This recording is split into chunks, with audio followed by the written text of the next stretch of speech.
Welcome everyone to a new lecture by the Machine Learning and AI Academy. Listening to our colleagues and followers from Reddit, it became clear to us that you wanted some series which is more technical and related to optimization theory. So, in a two-part series on optimization, we're gonna discuss the story of Adam, a very famous optimization algorithm that is currently being used in machine learning. Our series is split in two. In the first part, we describe Adam and some related notions from optimization, while in the second part, we dig deeper into the proof of Adam itself. So we commence by a motivation, why we need optimization in machine learning. We also will describe different types of functions and their effects on the algorithms from optimization, as well as focus on solution types, what would one hope for in different types of problems. In short, optimization is needed in almost any aspect in machine learning. So, for instance, if we are to consider supervised learning algorithms, where we try to minimize some form of an average loss function given in input-output set of pairs, so xi, yi, or an unsupervised learning where we want to also try to minimize some loss function. However, this loss function only depends on input pairs because the outputs are not given. Or reinforcement learning with all its fame in AlphaGo, driving cars, robotics, and so forth. It also involves a minimization of some expected total cost. So R here represents cost, where we want to minimize the cost by finding the best set of parameters that typically describe a policy. Was it supervised, unsupervised learning, or reinforcement learning? All these problems from machine learning involve a minimization of some function, f of theta, and that function is of course domain dependent and varies from a problem to another. We will also consider the case where theta belongs to Rd and restrict our attention to that. When we consider optimization, we differentiate between two types of functions on a high level. The first is what we call convex, while the second is what we refer to as non-convex. So let us try to understand what convex functions really mean. What we show here is the definition of a convex function, which is represented in a form of an inequality, where on the left-hand side we have some function evaluated at a certain point, and that is less than something else evaluated at these same points, theta 1 and theta 2 as well. So what are these theta 1, what are theta 2s, and what's the alpha? So let's try to understand that. We're going to depict that by some form of a graph, typically a convex graph for now, just to really understand what this inequality is really saying. So what we show here is on the x-axis a theta in Rd, so that's like my input space. And on the y-axis, we're going to show the function value f of theta. From our definition above, we also realize that we need two thetas, theta 1 and theta 2. And that's why on this x-axis here, or the theta axis, we pick 2 points, theta 1 and theta 2. Now, let's try to understand what this really means, 1 minus alpha theta 1 plus alpha theta 2. Well, in fact, 1 minus alpha theta 1 plus alpha theta 2 denotes any point between alpha 1 and alpha 2. So to illustrate this case, consider two special cases, when alpha is equal to 1 and when alpha is equal to 0. So if we set alpha is to be equal to 0, then we get 1 minus 0 theta 1 plus 0 theta 2, which gives us theta 1. So that's the first extremity here when alpha is equal to 0. When alpha is equal to 1, on the other hand, we will get 1 minus 1, which is 0 times theta 1, plus 1 times theta 2, which will give us the other extremity, which is theta 2 here. So any point in between theta 1 and theta 2 can be denoted by this equation for different values of alpha ranging between 0 and 1. Now, to understand the convex function, let's introduce some convex function. So this is like a form of a parabola. It's a made-up parabola, but it just will illustrate the concept of this inequality. So the point that intersects the parabola from theta 1 is f theta 1, which denotes the distance from on the y-axis here. Similarly, f of theta 2 is this point. So what is really the left-hand side of this inequality? So what is f of 1 minus alpha theta 1 plus alpha theta 2? Well, that is simply the point on the intersection between this line and the parabola itself. So the value of this point here, or this distance, is really nothing but f of the input, where the input is any point between theta 1 and theta 2, and we describe that point as 1 minus alpha theta 1 plus alpha theta 2, as we just said. The inequality is saying that the value of f of 1 minus alpha theta 1 plus alpha theta 2 is less than 1 minus alpha f theta 1 plus alpha f theta 2, which we now say it is the point on this interval between f theta 1 and f theta 2. In fact, it's right this point right here. So this inequality is saying that for the function to be convex, the value of this point on the intersection between any point from theta 1 to theta 2 and the function should be less than or equal to the corresponding intersection of that point, which is 1 minus alpha theta 1 plus alpha theta 2 on this line segment between f of theta 1 and f of theta 2. So that's the definition. We now understand it, but maybe you don't really believe me why this is the point that corresponds to the right-hand side of the inequality. So let's show that. In order to show that, we just extend this line horizontally here in order to make a right angle right here. And we note that this point here is nothing but f theta 1, which is this distance, because this value is equal to this value, plus this chunk here, which we need to determine. So in order to understand the value of this point, what we need to do is we need to add f theta 1 plus whatever the distance here is. So we need to somehow determine this distance. And the question is how? Well, it turns out that you can see here we have two similar triangles, this inner right angle triangle and this bigger right angle triangle. So from the property of similar triangles, we know that this distance, which we call C, divided by this distance, which we call D, is equal to this distance A over the total distance A plus D. So now if we know what A, B, D are, then we can use this equation in order to determine C. So what is A plus B first of all? Well, A plus B is nothing but this distance from here to here, which is nothing but the norm of theta 2 minus theta 1. It's just the distance from this point to this point. We know that on the x-axis this point is given by theta 2. We know on the y-axis this point is given by theta 1. So this distance is nothing but the norm of theta 2 minus theta 1. What is D? Well, D is this distance from here to here. We can simply get that by subtracting this total distance from this distance. So we know that this total distance is f theta 2, because that is the point on the function corresponding to the value of theta 2. So that distance is f theta 2. And we know that this chunk here is nothing but equal to that. So that's f theta 1. Therefore, this remaining distance here is nothing but f of theta 2 minus f of theta 1. That gives us D. So now we know what A plus B is. We know what D is. What about A? What is A?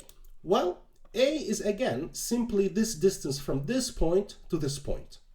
We know that any point in between theta 1 and theta 2 is given by 1 minus alpha theta 1 plus alpha theta 2.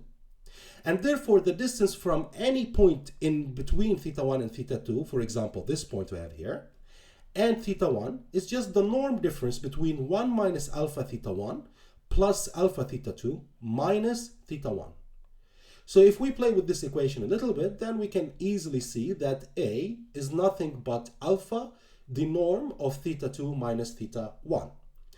So now from this equation, we know what A is, we know what A plus B is, and we know what D is. That should allow us to determine C.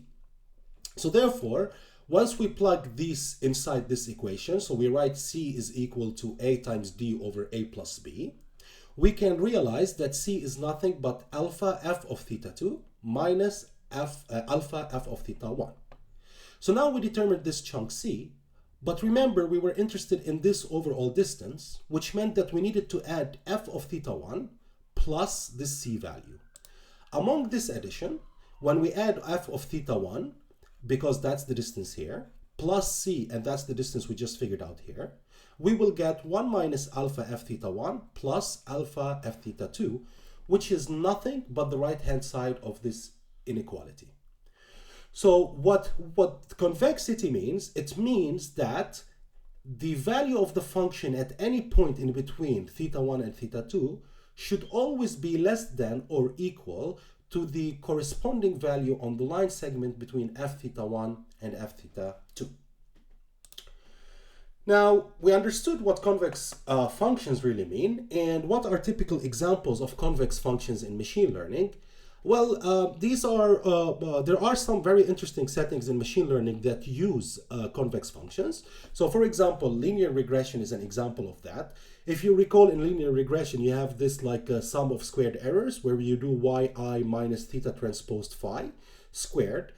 So now this thing is linear in phi, and it's not, when we say linear, by the way, we mean linear in phi and not linear in the features. The features can be nonlinear, but that is an example of a convex problem. Classification with hinge losses is also an example of a convex problem. And non-negative matrix factorization is also an example of convex problems. Of course, not jointly in the factored matrices we're looking for, but independently in each of these matrices.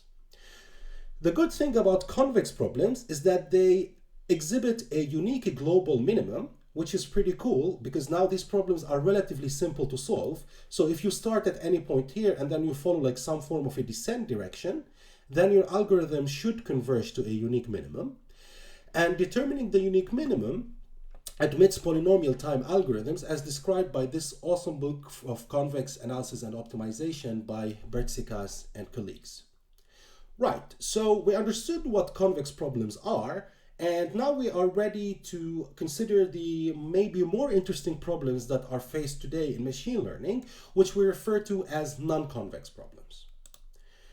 So in order to understand what non-convexity means, the thing we would like to do is we would like to negate the definition of the convex inequality we showed above. But please note that the naive negation of this definition by just simply flipping the sign of the inequality does not really ensure that we arrive to non-convex setting, because if we just flip the sign, we will get into concave functions. And concave functions are really good functions. We would like to have them because also we can figure they have a unique global maximum and we can find that unique global maximum easily. So what we need is two conditions to define non-convexity. And the idea is that in certain chunks, a function can be convex. In other chunks, a function can be concave. But across the whole region, that function is not either convex or concave. So for instance, this function between theta 1 and theta 2 here is convex. Between these 2 points is concave. However, between this point and this point, it is neither, because you see the line is above that function here, and then here the function becomes above that line, and then the line becomes above that function, and so forth. So in other words, to define non-convexity, we need to negate the convex definition, and we need two conditions to define that, where we need some chunks of this function to be concave and other chunks of this function to be convex. Now, you might be wondering if this means that any non-convex function can actually be decomposed or represented as a combination of convex and non-convex functions. Well, this is not always true. And to see that, maybe have a thought about what happens when we consider a Dirichlet function. And make sure to write your answers in the comments below, and we will be happy to take a look at them. It's just saying that it's not always true that if this definition holds, then any function can be written as a convex and a non-convex combination. But give it a thought and let us know. So now, the interesting part about non-convex optimization or non-convex problems is that these problems are abundant in machine learning. So when you consider deep learning type of problems, such as convolutional networks or recurrent neural networks, you will always be faced with a non-convex optimization problem due to the nonlinear nesting of the weight values from the previous layers. So that nonlinearity introduces non-convexity, making the problem really hard to deal with. When you consider Gaussian processes or Bayesian models, this is an analogous problem, and the optimization errors we try to, or the optimization objectives we try to minimize here, are also non-convex in nature, as well as in reinforcement learning, where we parameterize our policy or Q value by a neural network. This as well leads to non-convex objectives that we need to handle. So now, given that non-convex problems are abundant in machine learning, our goal is to try to figure out some understanding, some notion of comprehension of what happens in these problems so that we can say something about the algorithms when applied to machine learning. To understand that, we need to kind of figure out what type of points we're looking for, really. Because remember, when we had a convex problem or a concave problem, we were looking for a global minimum or a global maximum, respectively. Now, that's all good because this function exhibits only one type of these, either a global minima or a local minima. However, when it comes to non-convex problems, this problem is much more difficult because the function can exhibit all sorts of points. Even finding a global minima or checking for a local minima, these are NP-hard problems. And that's why they're extremely difficult to solve without imposing sometimes restrictive assumptions on the function types we consider. And that's why what people are trying to do, our colleagues in optimization community, what they're trying to do is they're trying to fetch for other types of points, which like are surrogates, which we call stationary points. So these stationary points are points where the gradient of the function around that stationary point evaluated at theta stationary vanishes or becomes zero. So in other words, what we will be looking for is either epsilon first order stationary point, and that is specified by the norm of the gradient is less than epsilon. So these points include global minima, local minima, they also include saddle points, as well as plateau points, so somewhere on this chunk here.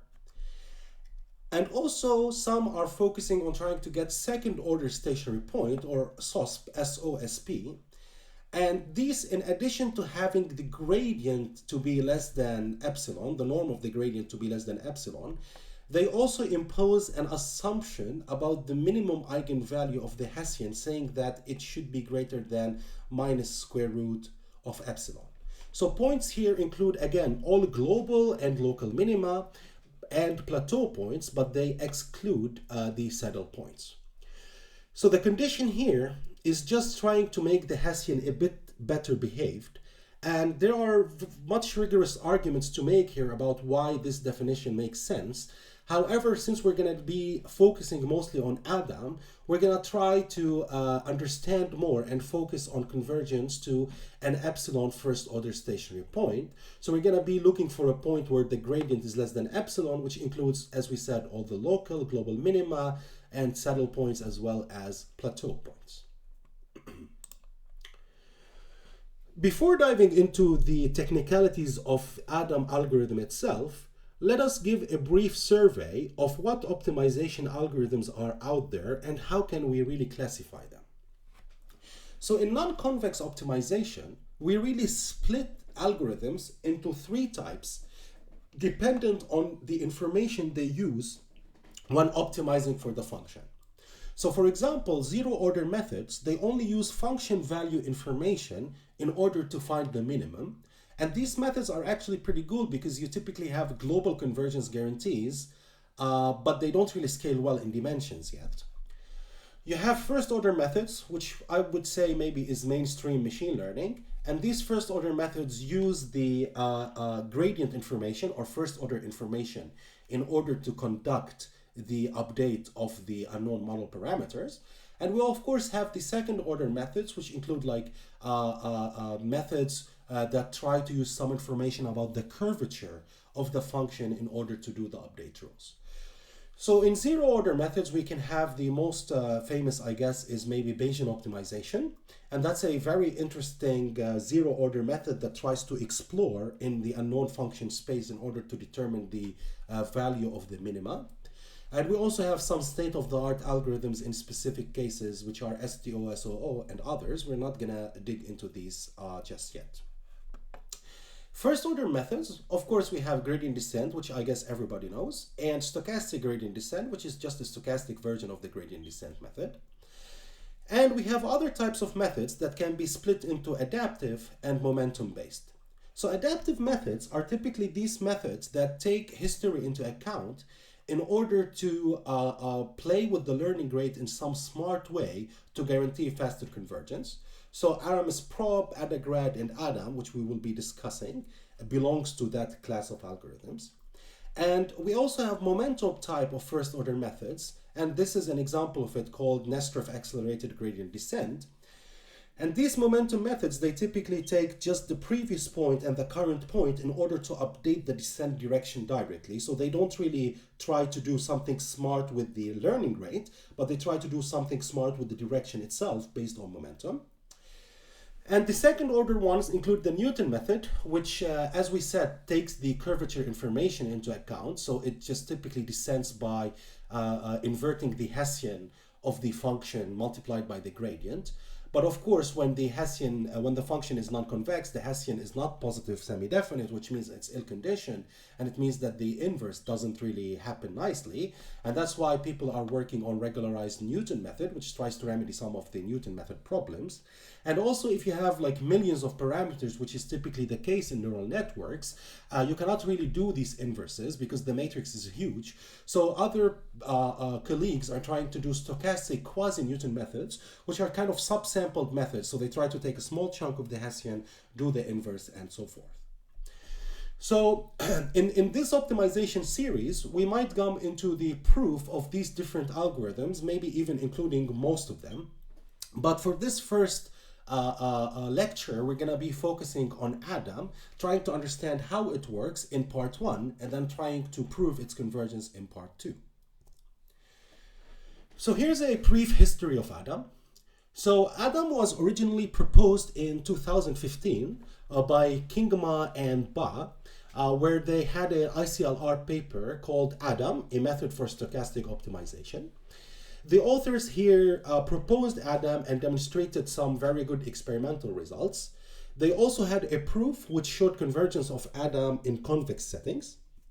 However, this proof was later discovered to have some inconsistencies and it was not correct. So then in ICLR 2018 came Reddy, Calais, and Kumar and had a best paper award at this ICLR, a paper titled On the Convergence of Adam and Beyond. And that paper clarified some inconsistencies in the proof of this paper. So what they did is they had a convex counterexample of the proof provided in this paper. Then they showed how we can fix this proof and proposed a new method which they called AMS-GRAD.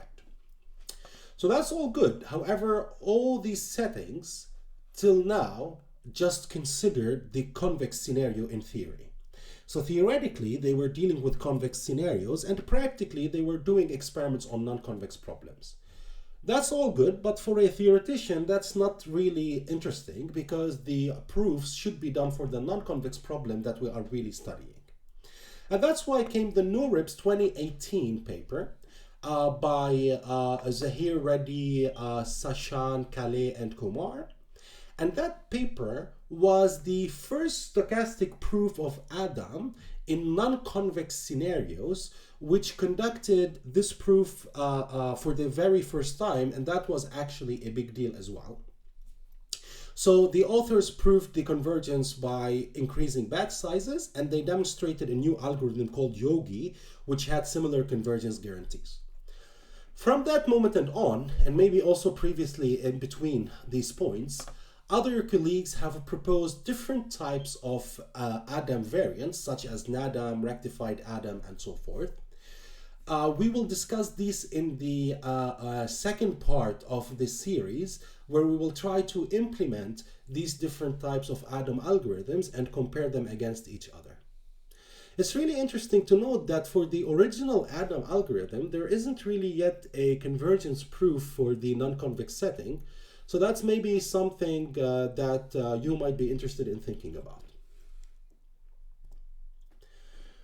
Right, so what we're gonna do is we're gonna focus on the 2018 paper, and we're gonna take the algorithm that the authors mentioned or noted about Adam, and we're gonna use that. So the algorithm needed some inputs. These inputs include theta1, so the initial model parameter values, which is in RD. So that's like an initialization for the first step of the theta, which can be, for example, random or zeros or something. Then we had learning rates. So these learning rates are just rates at every time step from t equals 1 to t. And these learning rates, we will use them in our update of the parameter values. We also needed decay parameters, beta 1 and beta 2, and they are both greater than 0 and less than 1. A typical value we use for beta 1 in practice, I believe, is about 0.9, and for beta 2 is 0.9999. Now, the algorithm itself is an iterative procedure which starts from some first step t equals 1 and runs up to some big T. In each step, this algorithm, it draws a sample xi t from P. So what does that really mean, draws a sample? So imagine you have a batch of data points. What you'll do is you'll just draw like one data point randomly from that batch of data points. And now, given that data point, you can now compute your gradient on that data point. So this is like the description for a batch size of 1. Of course, it can be done for a batch size of B, big B. We just need to do the average here. Then you update two variables, mt and vt.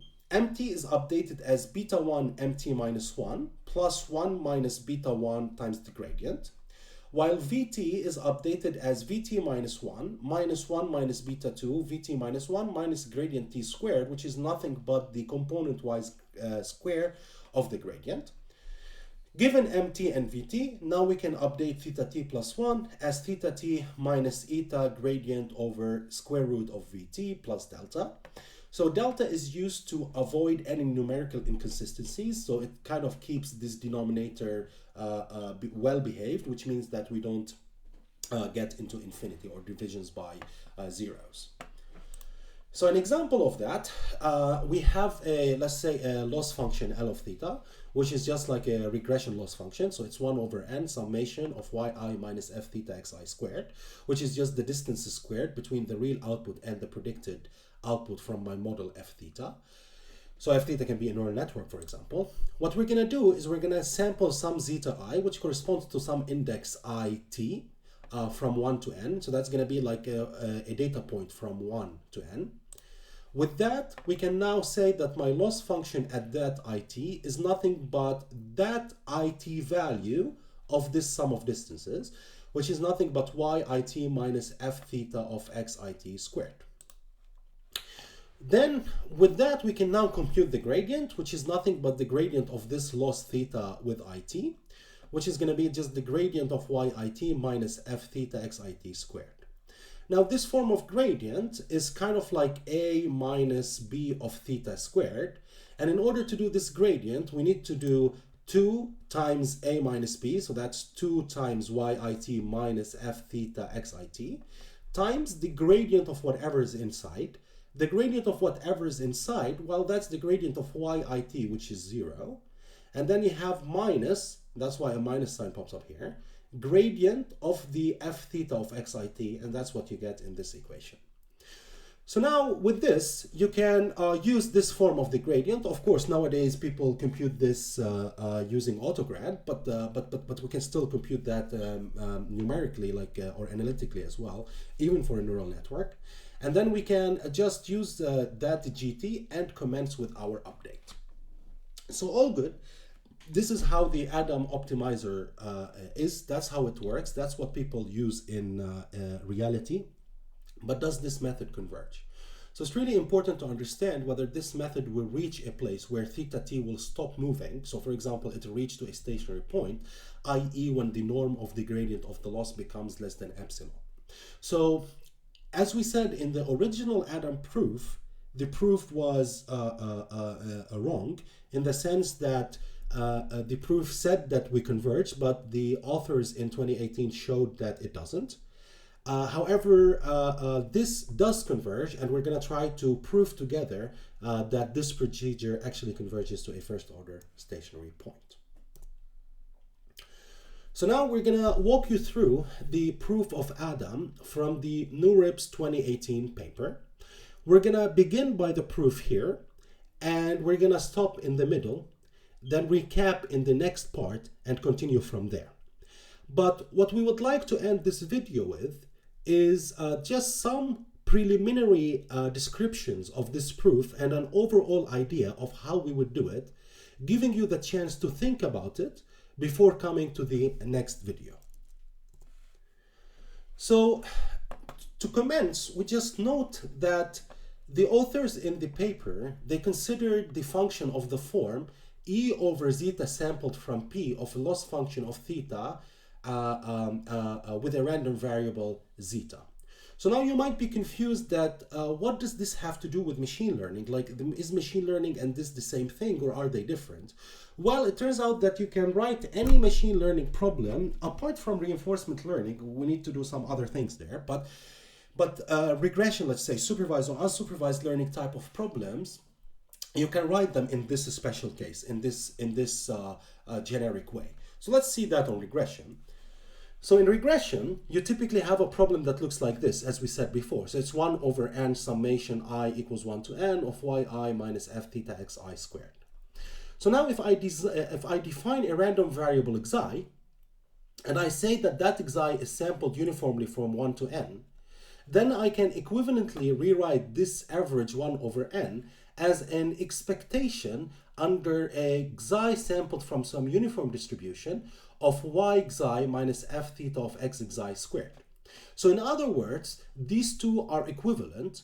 And now if I call this function y xi minus f theta x xi squared as L theta of xi, then what I would be doing is I would be just rewriting least squares or linear regression type of problems in this generic form. So in other words, this guy here is just a description of any type of loss function in machine learning. But if we can do a proof about this problem itself, like convergence of this problem itself, then we can carry this proof to different types of loss functions in machine learning.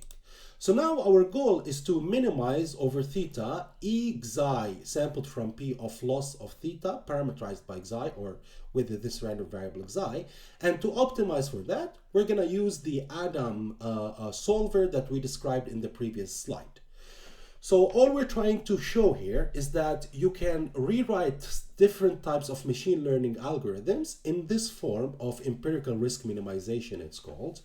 And then the problem, we can study it in a very abstract or generic form where we try to minimize E over xi of this loss function using the Adam algorithm.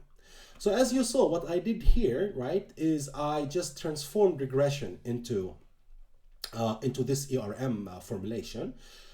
Feel free to do that with classification. So try how would you do that with classification and what would the loss function look like. So remember, in classification we will also have this, but here we will have kind of like a logistic loss or of some sort. And that is now what would now look the L function in this scenario, in this case. That's actually interesting to see. So again, just write your answers in the comments and then we will be happy to look at them and have discussions over it. The authors also make an assumption about the loss function, that this loss function is L smooth. So whenever you're trying to do a proof, it is important to realize that you cannot get any proof without making some regularity assumptions about the function. So we're going to consider the function to be non-convex, but also we're not going to consider this function to be arbitrarily non-convex or like horribly non-convex. What we're going to say is we're going to say that this function is L-smooth in the sense that the norm of the gradient between 2 points θ1 and θ2 is less than the L times the norm of θ2 minus θ1 for any θ1 and θ2 and xi. So apologies for this. This should not be xi1. It should actually be just xi. So it's saying that for any xi, if you change θ2 and θ1 a little bit, the value of the gradient doesn't change. The value of the difference of the gradient doesn't change by much either. So here's a pictorial depiction of that. So take an x-axis theta in RD, take a y-axis f of theta. So we have a point θ1, and now we know that the gradient is normal to the surface of the function. So if you have a point θ1 here, then the gradient will be pointing in that direction, and that would be the gradient of L θ1. And if you have another point θ2, say that θ2 is near that θ1, then you will again have a normal direction of another gradient, which is L of θ2, or gradient of L of θ2. Now, what this assumption is saying that the change in the gradient, so this vector from here to here, so the difference of these two gradients, is actually pretty small. So this is an assumption that is just trying to introduce some form of regularity. So you might have this assumption not satisfied in case these functions like behave worse than this. But this is the assumption the author introduced in the paper that we are gonna follow as well, which says that the function is L-smooth, i.e. the norm of the gradient differences is bounded by some constant L multiplied by θ2 minus θ1. Right. So now, how would we even commence with this convergence proof? So what should we do in order to prove convergence of an algorithm? Now this is interesting because this idea of how you start with a convergence proof trespasses this Adam proof and goes to any other optimization algorithm you are considering. What we really need to understand is what happens to the function value between two successive iterations of the algorithm. So say we had a function value f at theta t, then we did some update rule, right? Like some update rule, let's say Adam or SGD or whatever type of update rule we did. If we can say that the function value at t plus 1 is less than the function value at t minus some positive value, then what we can say is that this will lead us to convergence to some point if the function is lower bounded. So let's think about this, right? Like what does this really mean?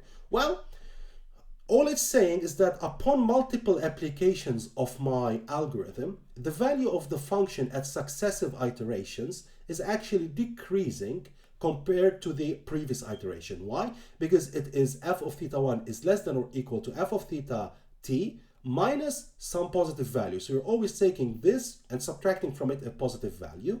And this is f theta t plus 1 is less than that minus that positive value. So now this process repeats, but then we typically assume that the function is bounded from below. So this function is not going to minus infinity, it has some bound from below. And therefore, if this process keeps on repeating, then we will definitely arrive to a place where this algorithm converges.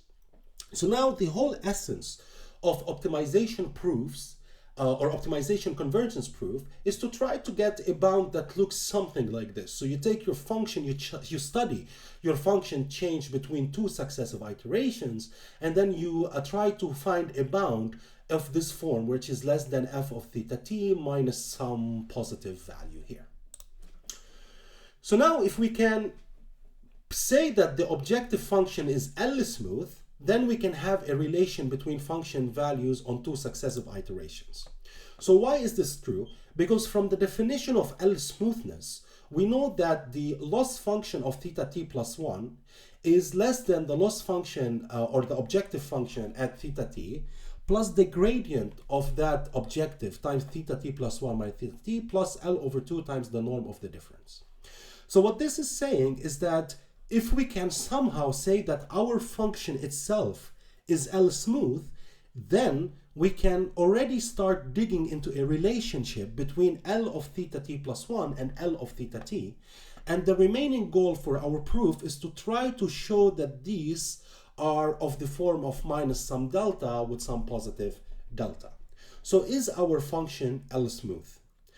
So here you might say, well, of course, we just made the assumption. Yes, sure, but please notice that this objective function here is the one in expectation of the assumption we made above. So as you see here, we said that the subsampled gradient at any xi is actually L smooth, but that doesn't necessarily mean that the full gradient is L smooth. So for us to show this, we need to prove that from the assumption one above, the overall function is L smooth. So how do we do that? Right, so how to show that our objective is L smooth? So let us study the norm of the difference between the gradients at any two given input points. So let us start by trying to understand what the norm of the gradient of the objective function between theta 1 and theta 2 will look like. So why do we start from here? Well, remember, we want to show that our function is L smooth. And L smooth can be proven by showing that the norm of the gradient doesn't change much upon changes in the inputs in theta 1 and theta 2. So let's start with that and try to see if we can arrive to the place we have in mind. Well, okay.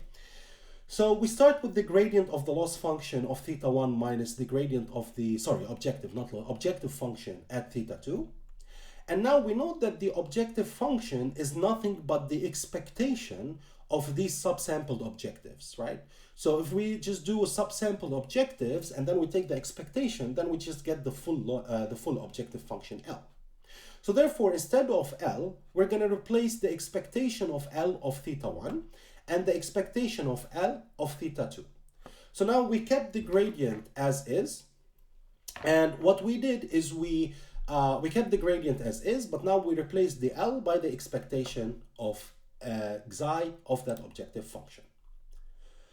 Now, what we can say is that the gradient of expectation is nothing but the expectation of gradient. And with that, we can rewrite this equation as the norm of E over xi of the gradient of L minus E of xi of the gradient of L. But now notice that E of xi and E of xi are the same thing, and we know that the expected value is additive. So E of A plus B is nothing but E of A plus E of B. So therefore, what we can do now is we can just take one expectation and write the gradient of L of theta 1 minus the gradient of L of theta 2. So as you see, we just from here to here took one expectation out, and then we put everything else inside. So now we're gonna try to bound this, because as you remember, we want to arrive to a place where this guy is less than or equal L times the norm of theta 2 minus theta 1 or something. And that's why we need to bound this. Well, this bound is easy. We know that the norm of an expectation of a vector is less than the expectation of norm of the vector. So we use this property here. Excuse me. So we use this property here, where now we show that the norm, or we just use this property such that we replace the norm of E to become less than or equal than E of the norm. And that's actually easy to show. Just take an example of the norm of E of x and try to show that it's less than E of the norm of x. Start from the definition and work it out. Again, write it in the comments. We can have a look at that if you'd like. But just try to prove that that is true. Like if you have a norm of E of a vector x, that is less than E of the norm of the vector x. So now, once we have arrived here, we come to realize that, this is nothing but the assumption we made, right? So we said that we assumed that the loss function is L smooth in the sense that the norm of the gradient of theta 1 under any xi, as I said, this is xi, not xi1, minus the gradient of L at theta 2 under any xi is less than L theta 2 minus theta 1. So what I can do now is I can in fact replace that norm by this inequality. So I can say this is less than L theta 2 minus theta 1, which will give me this. So that will be E of xi of L of theta 2 minus theta 1. But please notice that neither L nor theta 2 nor theta 1 depend on xi, which means now you have an expectation of something that's independent of that random variable. And that means this is nothing but the value that's inside, which means that this is equal to L theta 2 minus theta 1, which allowed us to prove that the objective function itself is L smooth. So that's all great. So the way we proved that the objective function is L smooth is we started from the definition of the total gradient. We worked through that definition. We used some properties of the expectation. Then we used the assumption we made, and that allowed us to arrive to the L theta 2 minus theta 1, i.e. saying that the full gradient at 2 points is less than or equal to L times theta 2 minus theta 1. Consequently, our objective is L smooth. And if our objective is L smooth, then we can use the property before in order to understand what happens to this function across 2 successive iterations. So now we just proved that our objective is L smooth, which means we can write that L of theta t plus 1 is less than or equal to L of theta t plus the gradient of L of theta t times theta t plus 1 minus theta t plus L over 2 theta t plus 1 minus theta t 2, norm of theta t plus 1 minus theta t 2. So what this is saying is that, as we just said, we proved that the function is L smooth, and because we proved that the function is L smooth, then this is true.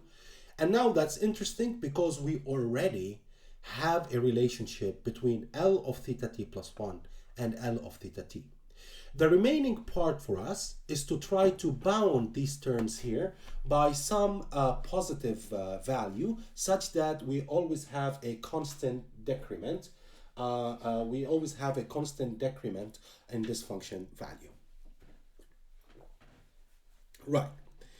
So just to finish this video, I would also note the following, that the authors in their proof, they assumed that the update rule MT, beta 1 MT minus 1 plus 1 minus beta 1 gradient GT is actually going to happen with beta 1 equals 0, which makes MT equal GT, and that makes theta t plus 1 update look like this.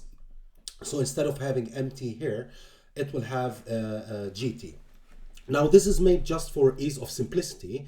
What Rasul and I did is actually generalize this proof to the case when beta 1 is not 0, making it a bit closer to the real setting that people have in practice. But of course, that's not a big contribution. It's just the proof will change a little bit, and then we will go through that later on in the next slides. But for now, just keep in mind that the authors here say that beta 1 is equal to 0, and therefore the update rule will look like this. With this, we can say that the component-wise update, like for every component I of that theta vector, so remember that theta vector was in RD, which meant that it's a vector which has D components. So now every component of that vector can be updated from this equation by just taking the ith components. So you can say that the ith component at t plus 1 is the ith component at t minus some learning rate times the gradient of the ith component of the gradient and the ith component of the v vector plus this delta. So this will be important for us when we're gonna start working with this equation in order to try to do the bounds. So what we're going to do is we're going to simply substitute, or not substitute. So notice that this here, right, is nothing but an inner product. So this is a vector transposed, right, multiplied by a column vector. And that is simply nothing but the sum of the pairwise components of each of these two vectors. So that's just the inner product definition. And that's why this equation here is nothing but this equation, but where we wrote explicitly this inner product definition. So we just said that this inner product would look like this gradient of the loss function I times GTI over the gradient VIT plus delta. Now, where did this come from? Well, remember here we had theta t plus 1 minus theta t. And that means theta t plus 1, theta it plus 1 minus theta it is nothing but minus eta t gradient over square root of vit plus delta. Now we take the minus eta outside, so we get it here. And then we have that chunk right there. So all we've done here is we just replaced this by its component-wise product.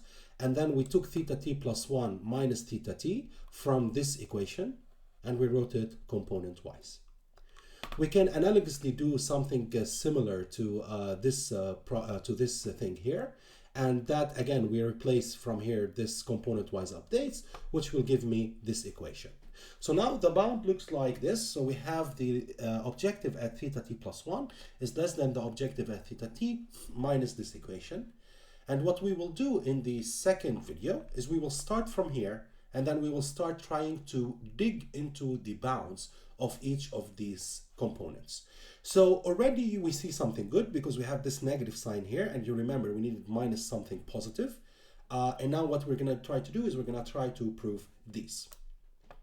So I'm not going to go through this in this lecture because I think the material is already heavy enough and the video is more or less long. So what we're going to do is we're going to start from here, do a recap in the next video, and from there and on continue the proof in order to prove convergence of Adam to a stationary point. So this will be part 2 of the series, and please ask any questions, or if you have any comments, write them down in the comment section below. And don't forget to like our video and subscribe if you're finding this useful. So just click on the subscribe button. And yes, please let us know for any further improvements, and we're happy to do so. So we'll see you next time.